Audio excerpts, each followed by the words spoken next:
Hello everyone, welcome back to the my YouTube channel.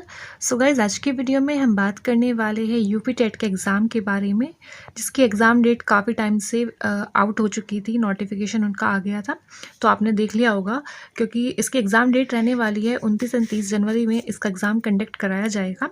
तो उसी के बारे में हम डिस्कस करने वाले हैं। इसका क्या एग्ज़ाम पैटर्न रहता है, या हमें कहाँ से तैयारी करनी है, कौन सा हमें बैच परचेज़ करना है, या फिर हम किन बुक्स को फॉलो करके हम अपना एग्ज़ाम क्रैक कर सकते हैं। ठीक है, तो सबसे पहले वीडियो को लाइक करना एंड शेयर करना, और अगर आपने मेरा टेलीग्राम ज्वाइन नहीं किया तो प्लीज़ टेलीग्राम को ज्वाइन कर लीजिए। तो गाइज, आज की वीडियो में हम बात करेंगे केवल यूपी टेट के लिए लेवल 1 की, कि लेवल 1 में आप किस तरह से बुक्स को कवर करोगे, या आपका क्या एग्ज़ाम पैटर्न रहने वाला है। अगर आपको लगता है कि आपको लेवल 2 की भी जानकारी चाहिए तो आप मुझे इस वीडियो के कमेंट बॉक्स में कमेंट करके बता सकते हैं। ठीक है, तो गाइज वीडियो मैं स्टार्ट करती हूँ। तो सबसे पहले मैं आपको इसका थोड़ा सा ओवरव्यू करा देती हूँ कि यूपी टेट का जो एग्ज़ाम होता है उसमें आपकी क्या टाइमिंग रहती है। तो देखो, आपको जो यहाँ पे टाइम दिया जाता है 2.5 घंटे का दिया जाता है, और इसमें टोटल क्वेश्चंस हमारे 150 आते हैं। आपको 150 क्वेश्चंस करने के लिए आपको यहाँ पे 2.5 घंटे दिए जाएंगे। और जो हमारा इस एग्ज़ाम का मोड रहने वाला है वो ऑफलाइन रहेगा, बाकी इसमें नेगेटिव मार्किंग नहीं रहती है। ठीक है, तो ये चीज़ें थी। फिर मैं आपको एक कट ऑफ का ओवरव्यू करा देती हूँ कि कट ऑफ मतलब किस कैटेगरी के लिए कितनी ज़रूरी है। तो जनरल वालों को यहाँ पे 90 मार्क्स लाने ज़रूरी होते हैं, ओबीसी के लिए 82 एंड एससी एसटी के लिए भी 82 मार्क्स लाने यहाँ पे ज़रूरी है। ठीक है, आगे अगर मैं बात करती हूँ तो मैं लेवल 1 के लिए आपको इसका एग्ज़ाम पैटर्न बताने वाली हूँ। तो लेवल 1 हमारा प्राइमरी लेवल रहता है, और इस फॉर्म को कौन फिल कर सकता है, जिसने बीटीसी या डीएलएड किया हो वो हमारा लेवल 1 के लिए एलिजिबल है। ठीक है, अब हम एग्ज़ाम पैटर्न की बात कर लेते हैं। तो एग्ज़ाम पैटर्न में हम सबसे पहले सीडीपी की बात करती हूँ, तो उसके 30 क्वेश्चन आते हैं और 30 मार्क्स के रहने वाले हैं। ऐसे ही मैथ्स का सेम रहता है, 30 क्वेश्चन 30 मार्क्स के रहेंगे। लैंग्वेज 1 हमारी हिंदी रहती है, तो हिंदी के आपके 30 क्वेश्चन आएंगे और 30 मार्क्स के रहने वाले हैं।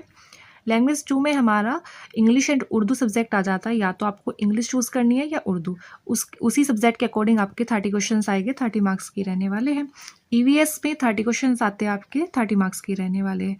तो अगर मैं टोटल की बात करती हूँ तो 150 क्वेश्चंस आपके आएंगे और 150 मार्क्स की रहने वाले हैं, और इस एग्ज़ाम में नेगेटिव मार्किंग आपकी नहीं रहती है। ठीक है, अब हम आगे डिस्कस कर लेते हैं कि हमें अपनी तैयारी को कैसे अपना आगे कंटिन्यू करना है। तो अगर आप अभी भी तैयारी मतलब स्टार्ट करना चाहते हैं तो किन चीज़ों पे आपको फोकस करना है, उस पर थोड़ा सा हम डिस्कस कर लेते हैं। सबसे पहले क्या होता है, सबसे पहले आपको अपना सिलेबस पता होना चाहिए। जैसे मान लो आप यूपी टेट एग्ज़ाम की तैयारी कर रहे हैं, तो सबसे पहले आपको अपना सिलेबस पता होना चाहिए कि कहाँ से किस टॉपिक से आपके क्वेश्चन पूछे जाते हैं। और आपका सिलेबस जहाँ पे आप तैयारी करते हैं अपने स्टडी टेबल के पास, आपका वो सिलेबस आपके पास हमेशा रहना चाहिए।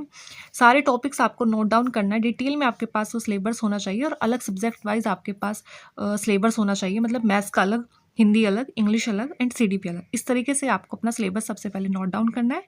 जहाँ पे भी आप अपने स्टडी करते हैं उसको वहाँ पे अपना स्टडी टेबल पे रखना है। ठीक है, इससे आपको एक आइडिया रहेगा कि आपको किन टॉपिक्स को कवर करना है, या आपने किन टॉपिक्स को कवर कर लिया है।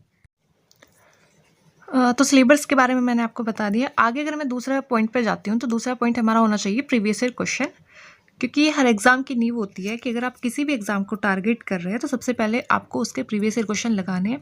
वहाँ से आपको एक आइडिया पता लगता है कि यहाँ से ये एग्ज़ाम किस टॉपिक से क्वेश्चन पूछता है, या किस लेवल के क्वेश्चन इसमें पूछे जाते हैं। तो वो सारा आपको आइडिया एक प्रीवियस ईयर क्वेश्चन से ही लग सकता है।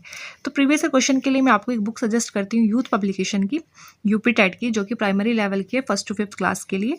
तो आप यूथ पब्लिकेशन की बुक परचेज कर सकते हैं। वहाँ से अपने प्रीवियस ईयर क्वेश्चन आपके सारे सॉल्व आपको उसमें मिलेंगे, सारे वहाँ से कवर हो जाएगी। ठीक है, आगे मैं बात करती हूँ तीसरा जो हमारा पॉइंट है। 2 पॉइंट पे मैंने बात कर ली, syllabus plus previous year question. अब हम थर्ड पॉइंट पे आते हैं। तो हमारा जो थर्ड पॉइंट है, थर्ड है हमारा, बुक्स आपके पास होनी चाहिए। ऐसा नहीं है कि आपने कोई कोर्स परचेज़ किया है तो उससे काम चल जाएगा, बिल्कुल नहीं चलने वाला है। क्योंकि ये एग्ज़ाम ऐसा है कि आप इसमें सेल्फ स्टडी से भी, अगर आप सेल्फ स्टडी अच्छे से कर रहे हो तो भी आपका एग्ज़ाम क्लियर हो जाएगा। तो बुक्स तो आपके पास सबसे पहले होनी चाहिए। दूसरा, अपने खुद के नोट्स आपके पास होने चाहिए। ये नहीं कि आपने किसी और के नोट्स परचेज कर लिया, आप उससे तैयारी कर रहे हो। जितना आप खुद के नोट्स बना के पढ़ोगे उतना ज़्यादा अच्छा आपको समझ में आएगा। तीसरा, क्लासेस। अब ऐसा नहीं है कि आपके 3 महीने बचे हैं यूपी टेट एग्ज़ाम के लिए, आप क्लासेस लोगे, आप अपने नोट्स बनाओगे, सब्जेक्ट वाइज में काफ़ी सारा टाइम चला जाएगा। क्लासेस सिर्फ आपको उन्हीं की लेनी है जो टॉपिक आपका वीक है। ठीक है। जब आप अपने मॉक लगाओगे आपको खुद से आइडिया हो जाएगा कि आपको किन टॉपिक्स में दिक्कत आ रही है या किस सब्जेक्ट में आपको ज़्यादा दिक्कत आ रही है, सिर्फ उसी की क्लासेस आपको यहाँ पे लेनी है, ठीक है। सो नेक्स्ट पॉइंट है हमारा कि हम बैच कौन सा परचेज़ कर सकते हैं।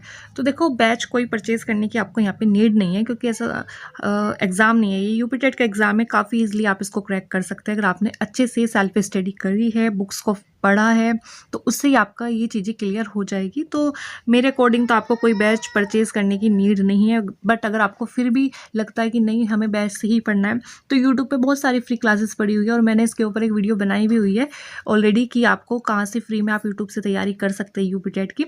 अगर आपने वो वीडियो नहीं देखी तो मैं उसका लिंक अपने डिस्क्रिप्शन बॉक्स में डाल दूँगी, वहाँ से आप देख लेना। बाकी मुझे नहीं लगता कि किसी बैच की आपको नीड पड़ने वाली है इस एग्ज़ाम के लिए। आगे हम बात करते हैं कि आपको कौन सी बुक्स को फॉलो करना चाहिए जहाँ से आप इजीली इस एग्ज़ाम को क्रैक कर सकते हैं। सबसे पहले मैं बात करने वाली हूँ सीडीपी की। तो सीडीपी के लिए आपको या तो आप घटना चक्र को फॉलो कर सकते हैं या यूथ कंपटीशन की बुक आती है, इन दोनों में से कोई एक बुक आप परचेज़ कर सकते हैं। और इसके साथ साथ आपको जो आपकी बीटीसी की किताबें हैं उनको थोड़ा सा पढ़ना है। जो भी आपके सिलेबस में टॉपिक पूछे गए वो आप यहाँ से भी ईजिली कवर कर लोगे, ठीक है। तो सीडीपी के लिए आपको इतना करना है। हिंदी के लिए आप आदित्य पब्लिकेशन या लूसेंट में से कोई एक बुक ले सकते हैं, जो भी आपके पास इनमें से कोई एक बुक है वो काफ़ी है। मैथ्स की बात करती हूँ तो मैथ्स के लिए आप या तो शारदा पब्लिकेशन परचेज़ कर सकते हैं या फिर आरएस अग्रवाल, ठीक है। दोनों ही बुक बेस्ट है, कोई सी भी एक बुक आपके पास होगी वो काफ़ी है। संस्कृत, अगर आपने संस्कृत लैंग्वेज चूज़ की है सेकंड में, तो आप विजय भवा बुक आती है एक संस्कृत के, उसको आप परचेज़ कर सकते हैं, वो आपके लिए काफ़ी रहने वाली है यूपी टेट एग्ज़ाम के लिए। इंग्लिश में अगर मैं बात करती हूँ तो नीतू मैम की वॉल्यूम 1 बुक आती है और एक आती है लूसेंट। अगर आपके पास लूसेंट है तो भी आप कर सकते हो इंग्लिश को वहाँ से, नहीं तो आप नीतू मैम की वॉल्यूम 1 बुक परचेज़ कर सकते हैं, इंग्लिश आपकी यहाँ से कवर हो जाएगी। ईवीएस के लिए लूसेंट या घटना चक्र में आप जा सकते हैं। अब मैंने भी ईवीएस में आपको लूसेंट और घटना चक्र बताई है, तो काफ़ी सारे बच्चों के माइंड में आएगा कि मैम आप ईवीएस के लिए हमें लूसेंट क्यों बता रही हो। तो अगर मैं यूपी टेट एग्ज़ाम के अकॉर्डिंग आपको ईवीएस का बताती हूँ, तो ईवीएस में केवल ये नहीं है कि आपसे यूपी टेट के एग्ज़ाम में ईवीएस के क्वेश्चन पूछे जाएंगे। इस ईवीएस के अंदर आपके साइंस के क्वेश्चन भी आ जाते हैं, पॉलिटी के भी आ जाते हैं, हिस्ट्री के भी आ जाते हैं, इंडियन ज्योग्राफी के भी आ जाते हैं, इकोनॉमिक्स के क्वेश्चन भी यहाँ से पूछ लेता है। तो ईवीएस में खाली यही नहीं है कि यूपी टेट में आपको सिर्फ ईवीएस ही देगा, ये नाम की ईवीएस यहाँ पे लिखी हुई है, बाकी इसमें सारा जीके का ही पोर्सन पूछा जाता है, यहाँ तक कि इसमें करंट अफेयर के क्वेश्चन भी आपसे पूछ लेता है। तो इसलिए मैं आपको लूसेंट या घटना चक्र की बुक सजेस्ट कर रही हूँ, तो आप यहाँ से अपना ईवीएस का पोर्सन कवर कर सकते हैं। बाकी ईवीएस के आप जितना हो सके प्रीवियस ईयर क्वेश्चन कर लेना, उससे आपको एक आइडिया लग जाएगा ईवीएस में क्या पूछा जाता है, कैसे क्वेश्चन पूछे जाते हैं, कैसे नहीं, ठीक है। तो ईवीएस को आप ऐसे कर लेना। तो ये हो गई आपकी बुक्स जो मैंने आपको बताई है, किन किन बुक्स को आप फॉलो कर सकते हैं। बाकी अगर आपको ये लगता है कि नहीं हमें ऑनलाइन ही प्रैक्टिस करनी है, तो टीचिंग बाय रोजगार विद अंकित पे ऑनलाइन प्रैक्टिस सेट चल रहे हैं सब्जेक्ट वाइज। सीडीपी के अलग मिल जाएगी आपको, Hindi, math, Sanskrit, English, EVS सब सब्जेक्ट के अलग अलग आपको प्रैक्टिस सेट मिल जाएंगे। ऑनलाइन उसमें कराया जा रहा है आपको, तो आप वहाँ से अपना लगा सकते हो, 1 घंटा एक सब्जेक्ट के लिए निकाल सकते हो आप, थोड़ा सा मतलब अपना थ्योरी पार्ट कंप्लीट करके वहाँ से आप प्रैक्टिस कर सकते हैं सब्जेक्ट वाइज, ठीक है।